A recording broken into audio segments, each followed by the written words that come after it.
and welcome to Tiny Table Talk for episode 2 of The Challenge, season 35, Total Madness. We have a lot to unpack, so let's just jump right into it. Now in this episode, we had a very epic daily challenge called Airdrop Extraction, where it was broken up into 2 parts. The first part was getting people into teams of 3 and having them run back and forth in between these 2 bases that were miles apart and having them carry a military crate from one to the other. The first 3 teams to finish that would get to move on to the second portion of this daily challenge, which was the fun portion of this daily challenge, as all the teams would be able to get to go on a helicopter and drop these paint crates on a platform. They had 9 tries to do it. The team that could hit the platform the most times out of 9 would move on to become the tribunal for this episode and have all the power. Now, one person in particularly had a trouble time during this daily challenge, and that was Jordan. Now, most of the time, Jordan will actually do well in daily challenges and eliminations, as you can see from his elimination record of 7-1. But as a spotter, he was missing the target a lot. I felt like I was giving him the benefit of the doubt when his turn was up with his team because they only hit 2 of 9, and I was like, oh, okay, it's difficult. It's difficult to size this thing up. However, the other 2 teams went, and one team got 7 out of 9, and the other one got 9 out of 9. It's absolutely insane. Of course, Jordan was like really pissed with himself. He was even like critiquing the pilot, which, pro tip here, don't critique your pilot until you're back on the ground and have landed. I feel as though that maybe Jordan needs to get like a new prescription, maybe get some new contacts, go to the eye doctor, get some eye checks, and instead of the eye exam sheet, when he has that big old thing on his face, they just have the platform, and it's just like, which one's clearer, lens 1 or lens 2? Now, Jennifer Lee was in this show substantially more in the first 5 minutes of episode 2 than she was in the full 90-minute episode of episode 1, so that should have been a clue to us as the audience that she was going to be sent home this episode.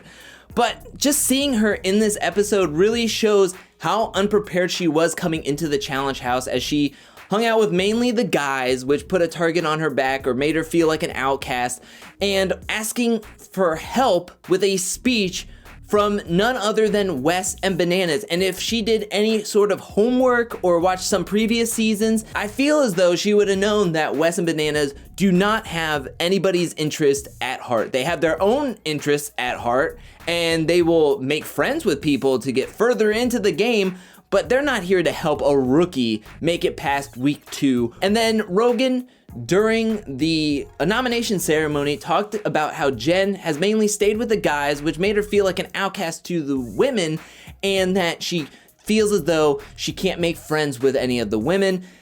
But when you go on Twitter, we had such females like Melissa, Ashley, and Bayleigh, and a couple of other competitors speak up, saying that they, at many different points in the challenge game, have went up to Jen and really tried to befriend her, get her into conversations, help her not to make her feel like an outcast, but she gave off this cold demeanor, gave them the cold shoulder, brushed them off, and didn't really want to be friends with them. And so hearing what other people have to say about her social game and seeing how she performed in the first 2 episodes in the daily challenge doesn't surprise me that she is an early boot to this season.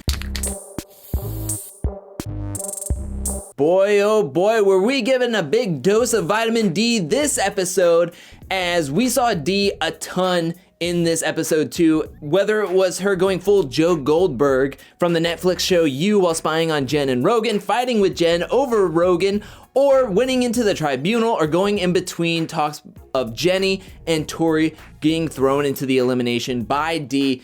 She was just all over this one, so I feel as though that I'm gonna have to break this one up to keep us focused on what topic we are going to talk about with Dee, as she was all over this 90-minute episode. The first point I wanna bring up is Rogan worth fighting over and getting into fights with other women for? I'll make this short and sweet, no. The second one we're talking about is, does Dee owe Tori and Jordan for helping her win last season? I don't think she owes Jordan and Tori much of anything. Like they said in the beginning of their talks this episode, that in the beginning of War of the Worlds 2, they were not working with each other. Dee was mainly in with CT and the numbers, and that's how she got far into the season.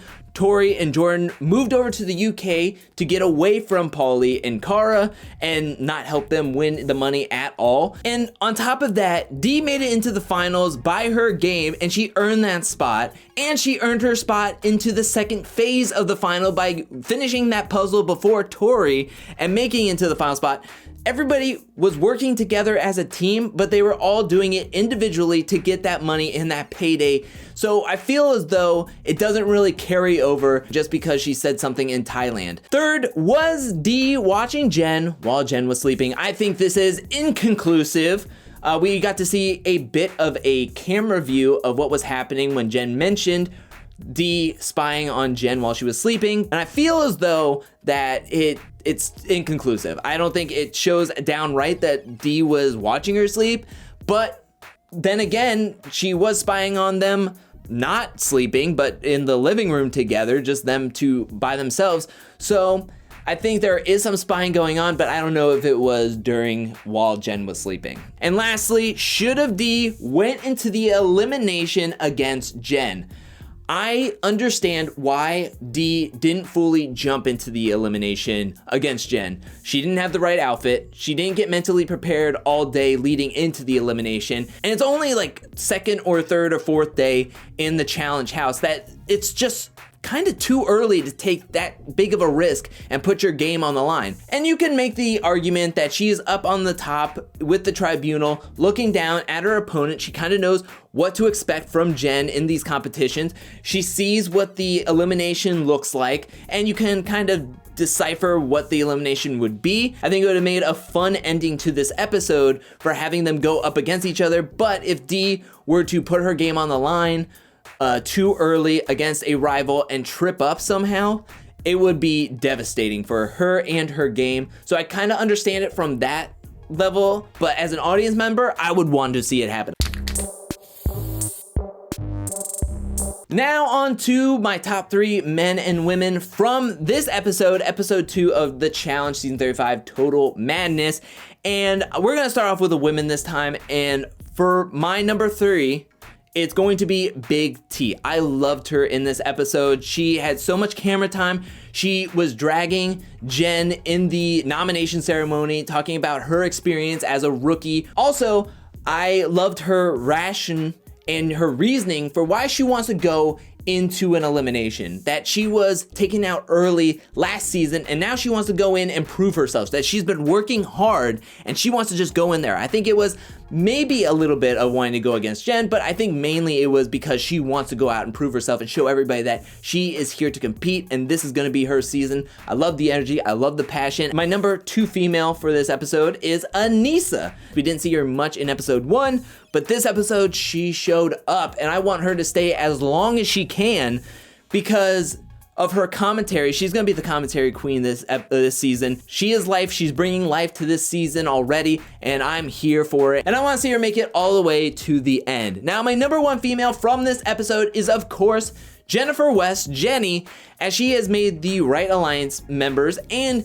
she made the right moves in episode 1 by bringing in Corey to the tribunal to get her way into a elimination early against a very big layup against a very easy elimination that she was able to easily cash in that red skull card. And now let's go on to my top 3 males for this episode. And at number 3, I have Fessy. Fessy is absolutely crushing these daily challenges. He almost wins the first one in episode 1. He almost wins it in episode 2. I mean, destroying these military crates by running them in. He was a great spotter. Who would have thought that Corey, Dee, and Swaggy C would go absolutely 9 for 9 in their round to overtake 7 of 9? Absolutely incredible. At number 2, I have Josh. I think Josh is really doing well this season. He did well in the first episode in the Daily Challenge, and this episode, he's over there carrying 2 crates. Yes, Jen is helping him, but not by much. I mean, he's over there carrying 2 crates for his team to keep his team in the running. I mean, easily, if Jen's not carrying a crate or dragging this thing on the ground, their team's not doing it. But he's trying to keep all momentum up, and it's absolutely incredible to watch. And at number 1, of course, is Swaggy C. Going from 0 confessionals in episode 1 and barely any screen time to winning into the tribunal. And I love his energy, I love his passion, talking about pink dust everywhere, all over his hopes and dreams. Now let's go read some comments from my Thursday's video of the challenge Total Madness episode 2 review and recap. And the first one is from CC88. LOL, I'm sorry, but greetings Earthlings was the funniest moment of the season so far. I legit laughed out loud when she said it, and everyone else in the room's reactions made it even funnier. I totally agree. It's one of the funniest moments so far, but it's also the cringiest. I just remember her saying that, seeing Aneesa's facial expression. Everybody else was like, oh boy. And I just remember like curling my shoulders up and my hands were just like, wouldn't like unclench. And then there was a commercial and I had to sit through like multiple Burger King ads, Mafia Family, and like progressive commercials. And I just stayed that way until the show came back because I knew it was just gonna be such a train wreck of a speech, and it was, but it was super funny, but also very cringy. And the next comment is from Hannah Jones, and she says, I was really surprised by Josh. I watched his season of The Big Brother and wasn't really a fan, but I was pleasantly surprised. Also, Dee kind of rubbed me wrong this episode. She only wanted to throw Jen in because she was flirting with Rogan. She needs to let him go. Dee could have 100% took down Jen easily. I 100% agree with this comment wholeheartedly, 1000%. I too am very surprised with Josh. I've liked him way more in the challenge house than I did in the Big Brother house. And this season in particularly, he has done his work outside of the season, coming in and just showing he has the heart. And the next comment we have is from Hills Alive, and they say, Dee clearly should have gone into the elimination. To be fair, I don't think she or anyone else realized that Jen was that much of a layup. People hadn't seen her perform much and probably weren't paying close enough attention to realize that she was legit a Casey level layup. Two people specifically, I think, realized how big of a layup Jen was were Jenny and Tori, and specifically Tori, who made it a fact to mention in her confessional that she was watching how Jen was in the daily challenge and was like, that's somebody I want to go up against. And I feel as though that's why she was campaigning so hard to Dee to get into the first elimination, which I found was kind of weird and kind of off-putting, to be honest, because Tori, from her elimination record, is good in elimination. I felt like her and Jordan were really pushing the envelope really early on, really hard to get thrown into elimination against somebody like Jen, when a lot of people, I think, feel that Tori could win against a lot of the females in the house. So why are you dead set on going in this early against somebody this much of a layup if you already know you can do well in the eliminations? I just felt like they were playing their hand too early. And the final comment I have for you comes from Big Streezy, who said, was this the quickest elimination in challenge history? And I like what Baby Ice commented, which was, I don't know, but it was the most boring elimination in history. I think it was the quickest elimination. I came up with a poll right after the episode and I put it up on Twitter and I was like, which one was quicker? Was the Bananas backpack quicker or this Jenny pendulum was quicker? Because it just seemed like it was quick. It was like TJ blew the horn. We saw Jenny throw up 2 barrels. Jen was struggling with 1. We got a quick CT confessional, and by the time we came back, Jenny was flipping her last one and it hit the thing and Fire came out and announced she was the winner. And I was just like, yo, that was probably 5 seconds. They didn't have any good other camera shots, so they just wanted to make it off like that. It was very boring, especially when these eliminations have been so lackluster compared to the daily challenge that happened in the same episode. It really ends the episode on a very down note. Like, you don't want the episode to end on a plateau or a downward note. You want it to be up, up, up, up, up, and crescendo into an ending. But this episode was neither a headbanger or trivia, and none of these people had animosity towards each other. So it was just a one-note elimination, and it was just like, okay, cool. Wow, that was quick. That was the elimination, and Jen is gone.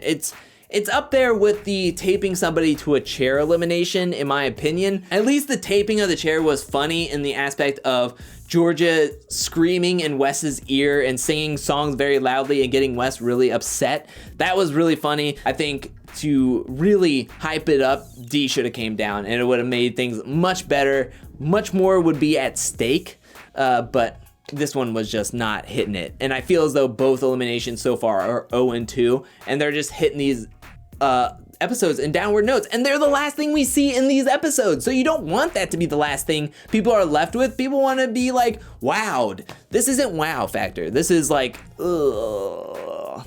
But that's just my opinion. What did you think about this episode? Let me know that in the comment section below. What do you think about the whole Dee and Rogan situation? What do you think about Jen and everybody talking about how they were trying to befriend her, but she just wasn't having it? What do you think about that? Let me know that in the comment section below. Who's your favorite? Who are you rooting for? Who are you standing in this season, and who can you not stand in this season? Let me know that as well. But thank you so much for watching. While you're down there, hit that like and subscribe button. I'll be back really, really soon with more challenge content, brief histories, top 5s, top 10s, fantasy casts, deep dives, much, much more. Also, join me on Thursdays for the challenge review and recap of that week's episode. And also on Thursdays is Survivor review and recap. But until then, peace.